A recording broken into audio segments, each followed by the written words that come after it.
Bonjour à toutes et à tous, il est 15 heures. Bienvenue dans cette nouvelle édition. Voici les titres. Réception d'un important lot de médicaments au centre d'achat des médicaments du ministère de la Santé. Et aux États-Unis, le président Joe Biden appelle à interdire les fusils d'assaut.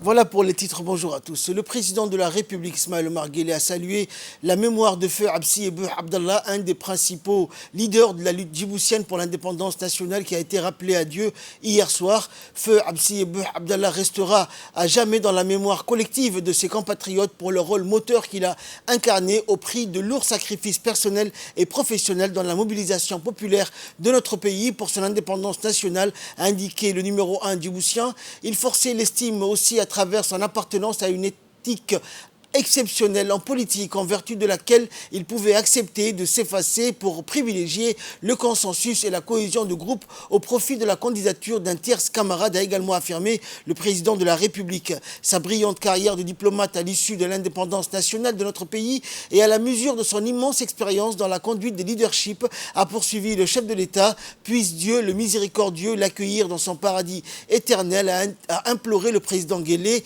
qui a exprimé ses condoléances attristées à l'ensemble des membres de la famille, des proches et amis du défunt illustre. Ancien ambassadeur de Djibouti en Irak, Feu Absi Ebouh Abdallah est décédé hier soir à l'âge de 90 ans. Il laisse derrière lui une importante famille comprenant de nombreux enfants et de petits-enfants. Inna lillahi wa inna ilayhi raji'un.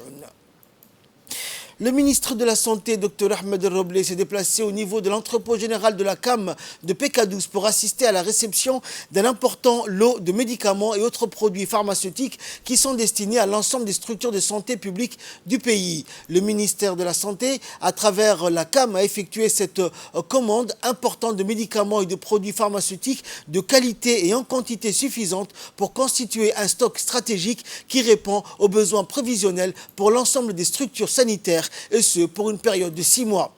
Outre les médicaments, cette livraison comporte également l'acquisition d'appareils médicaux, dont 2 appareils de dialyse avec toutes ces consommables. Le ministre de la Santé a indiqué que ce nouveau stock a pour objectif de garantir un meilleur accès aux produits pharmaceutiques essentiels dans nos hôpitaux de 3e niveau, dans les polycliniques, dans nos centres de santé et aussi dans l'ensemble des postes de santé du pays. Le ministre a ainsi rappelé les priorités de son département d'assurer un approvisionnement et une disponibilité des médicaments à tout moment et en tout lieu. À cet effet, le ministre de la Santé a exhorté différents responsables d'en faire bon usage par une gestion rationnelle des médicaments. Il a également indiqué que les prochaines commandes sont déjà lancées dès maintenant afin d'anticiper ces problèmes logistiques et éviter ainsi les ruptures des médicaments.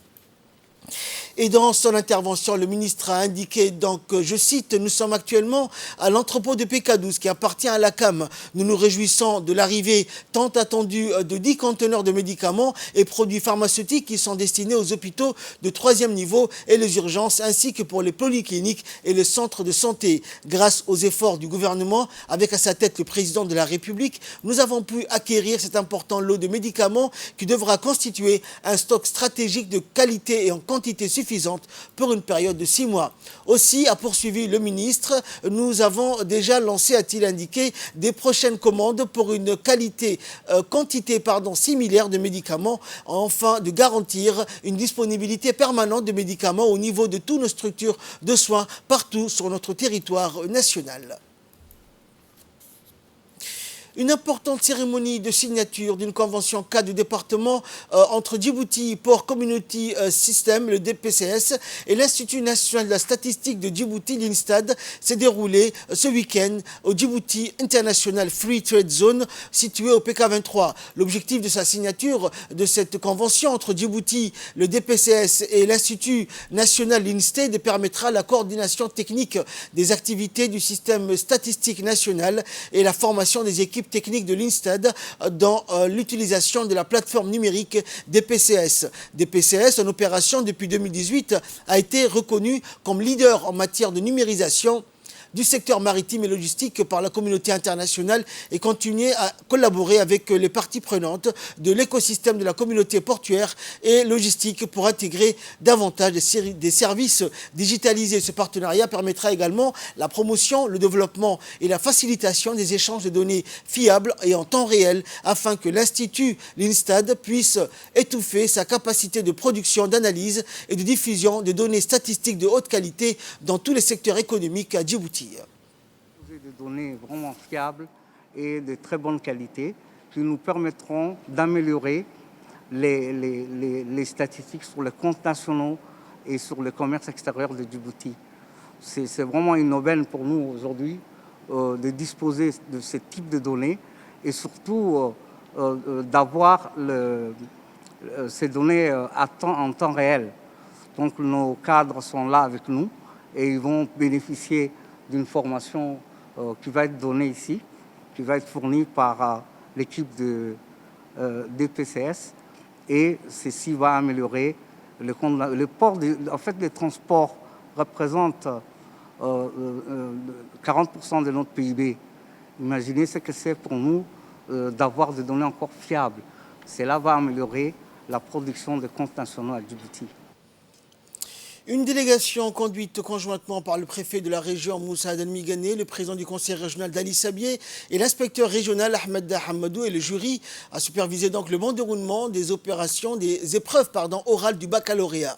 Notons que la passation des épreuves du baccalauréat session 2022 a été décentralisée vers les établissements secondaires des chefs-lieux pour les lycéens des régions de l'intérieur du pays. Auparavant, pour tous les lycéens du pays, cet examen avait toujours eu lieu dans les centres d'examen de la capitale. À cet effet, les élèves candidats issus des établissements secondaires de sous-préfecture de Ali Adé et de Holhol composeront ces épreuves au centre d'examen situé dans le lycée Arré d'Ali Sabié et l'instance régionale de la décentralisation s'est engagée à travers la dite convention d'assurer leur prise en charge durant leur séjour au chef-lieu. En premier lieu, les responsables de la région et leurs accompagnateurs se sont rendus au lycée Arré. À leur arrivée donc au portail des lieux, les officiels et leurs accompagnateurs ont été accueillis par le proviseur et qui leur a souhaité la bienvenue dans son établissement. La gestion des examens du baccalauréat est décentralisée, une première donc dans les régions. Et le conseil régional d'Ali Sabié a pris acte de la mise en œuvre de la politique de la décentralisation des examens du baccalauréat décentralisé. Le président du conseil régional, Charmaki Hassan Alalé, ainsi que les élus locaux sont à pied d'œuvre pour la réussite de cette nouveauté depuis le 28 mai dernier, date de l'acheminement et de l'accueil des candidats des deux localités, en l'occurrence Ali Adé et Holhol. Et dans le cadre de cette décentralisation, des examens initiés par le ministère de l'Éducation nationale et de la formation professionnelle en étroite collaboration avec le ministère délégué à la décentralisation, à la tête desquels se trouvent respectivement le ministre Moustapha Mohamed et Qassim Haroun Ali. Depuis cette date, les élèves des régions étaient contraints de se déplacer vers la capitale pour passer leurs examens et souffraient des conséquences des difficultés multiples qui impactaient énormément la pertinence des conditions de passation d'une part et les soucis des parents laissés au village d'autre part. Il a fallu la mise en place de cette opportunité née de la stratégie de décentralisation qui illustre désormais une des étapes importantes du processus de transfert des compétences au profit des conseils régionaux. Cette initiative s'inscrit dans la feuille de route de la politique régionale du président de la République et chef du gouvernement Ismaël Omar Guelleh. Écoutons à présent, pour plus de précision, l'inspecteur régional de l'éducation nationale pour la région d'Ali Sabié. D'abord, moi je félicite M. le ministre de l'Éducation nationale pour cette initiative de décentralisation du baccalauréat. Ici à Ali Sabié, nous sommes troisième jour de composition orale. Ce travail, cette activité, cette décentralisation, on présage déjà que c'est un succès. Et encore, je félicite M. le préfet, M. le président du conseil régional. Ça veut dire que nous n'ayons ménagé aucun effort pour que cette décentralisation soit un succès. Actualité nationale, toujours une forte délégation composée du représentant du ACR à Djibouti, accompagné du secrétaire exécutif de l'ONARS, ainsi que leur staff technique respectif s'est déplacé hier vers les villages de réfugiés de Holhol et de Ali Adé. La délégation a commencé la visite à l'école militaire de Holhol où ils ont reçu un accueil chaleureux donc de la part du lieutenant-colonel Mohamed Jama Kayad, commandant de l'école militaire président Goulet de Holhol. Les parties ont échangé sur les voies et moyens d'assurer la protection des réfugiés qui sont installés au village de Holhol ainsi que les défis à relever pour assurer la protection des différentes communautés réfugiées vivant entre autres dans ce village. Et donc par la suite la délégation s'est rendue au collège du village des réfugiés de Holhol où ils ont visité le centre d'examen du BEF pour la session 2022 des élèves réfugiés pour constater de près le bon déroulement des épreuves. À noter que c'est la deuxième année consécutive que le ministère de l'Éducation nationale organise l'examen dans les villages des réfugiés sans déplacer les élèves dans d'autres villages. Et après les différentes visites, place maintenant à l'objectif de ces déplacements. Le représentant du ACR, M. Sakor, et le secrétaire exécutif de l'ONARS, Hussein Hassan, ont eu un tête-à-tête avec les différentes communautés réfugiées vivant à Holhol, puis à Ali Adé. Les réfugiés ont adressé aux deux responsables leurs doléances, leurs plaintes ainsi que leurs réclamations basées essentiellement sur la réduction des rations alimentaires fournies par le PAM ainsi que la pénurie d'eau. Le PAM fournit une aide alimentaire aux réfugiés à Djibouti sous forme de nourriture et de transfert en espèces données en cash utilisés pour acheter des produits alimentaires frais auprès de commerçants locaux. Et dans les prochains mois, le programme alimentaire mondial réduira la part des aliments dans l'ensemble des sites des réfugiés à Djibouti. Et après les rations alimentaires, les réfugiés ont fait part aux responsables des problèmes d'eau qui sévissent donc ces derniers temps dans les villages des réfugiés de Holhol et à Ali Adé. Et le représentant et le secrétaire exécutif ont promis de chercher des solutions possibles pour remédier à ces problèmes de rations alimentaires et qu'ils vont continuer à faire le plaidoyer pour que les supports continuent à être apportés aux réfugiés qui sont dans les différents villages des réfugiés. Et pour la question d'eau, des camions-citernes vont être mobilisés pour fournir de l'eau aux réfugiés des différents villages, donc des réfugiés de Holhol et de Ali Adé. Et la tournée de la délégation a pris fin par une visite de courtoisie à la préfecture où ils ont visité donc les bureaux de la préfecture et pour un petit briefing de la situation dans les villages des réfugiés de Ali Adé et de Holhol.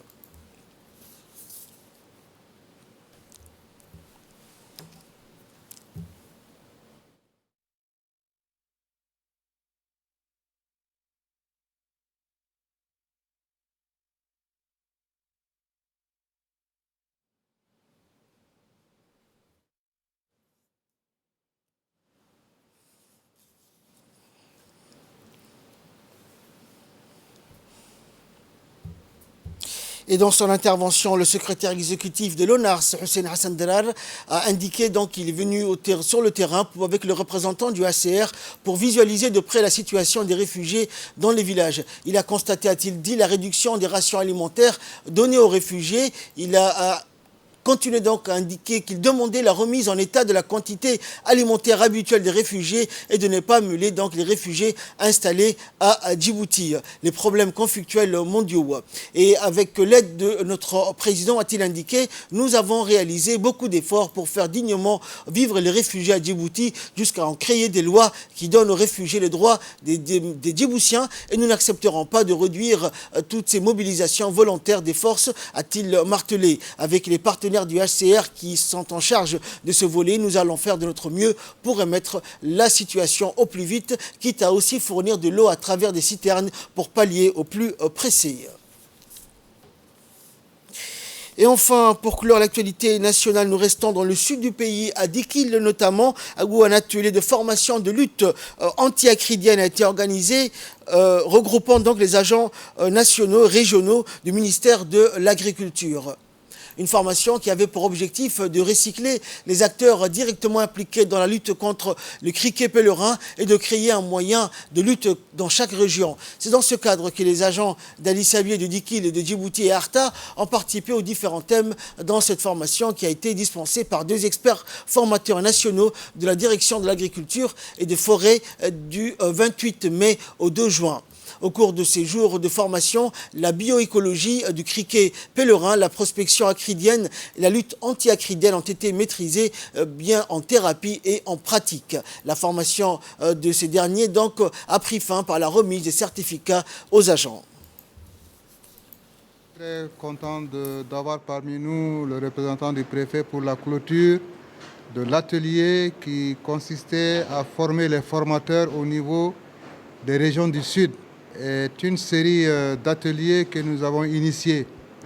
On a d'abord formé les formateurs au niveau national et maintenant ce sont ces formateurs qui sont en train d'animer la formation des formateurs au niveau des régions. Et cet atelier a regroupé 4 régions, la région de Djibouti, la région d'Arta, la région de Ali Sabé et la région de Dikil. Et donc dans les prochains jours et peut-être dans les prochaines semaines, ce sont ces gens qui vont former des techniciens au niveau régional. Et donc de mieux en mieux, Djibouti serait en mesure de gérer les éventuelles invasions de criquets pèlerins qui seraient survenues au niveau du territoire de Djibouti. Avant ces formations, on a quand même pu circonscrire beaucoup de problèmes au niveau de notre pays. On a commencé d'abord par amener des équipements pour la lutte et pour la surveillance, des équipements pour le suivi environnemental et sanitaire, les véhicules également qui manquaient beaucoup au pays. Et fort de tout cela et sans les ressources humaines, on pense qu'on ne pourra pas mettre en œuvre notre plan d'action. Et là, nous passons à l'actualité internationale. Après les fusillades de l'école primaire d'Uvalde, d'un supermarché de Buffalo et celle mercredi d'un hôpital de Tulsa, combien de carnage de plus sommes-nous prêts à accepter? C'est la question que s'est posée Joe Biden qui s'exprimait ce week-end à la Maison-Blanche. L'urgence est là, a-t-il rappelé. Les armes à feu sont le premier tueur d'enfants aux États-Unis d'Amérique devant les accidents de voiture. Au cours des 2 dernières décennies, les armes à feu ont tué plus d'enfants en âge scolaire que les policiers et les militaires en service actif, tous confondus, a-t-il ajouté. Au cours des 2 dernières décennies, les armes à feu ont tué plus d'enfants en âge scolaire, a-t-il indiqué. Un groupe de 9 sénateurs démocrates et républicains travaille sur plusieurs mesures comme la vérification des antécédents des acheteurs d'armes ou la saisie temporaire d'armes appartenant à une personne jugée instable et dangereuse. Mais même ces mesures, à minima, ont peu de chances d'aboutir. Il faudrait pour cela que les démocrates convainquent 10 sénateurs républicains. Or, les conservateurs s'opposent dans leur grande majorité à toute régulation des armes à feu et nombre des élus républicains de premier plan sont financés par le puissant lobby des armes, la NRA. La question pourrait être un enjeu central des élections de mi-mandat en novembre prochain. C'est ainsi que prend fin cette édition. Merci de l'avoir suivi. Excellent après-midi sur Télé Djibouti.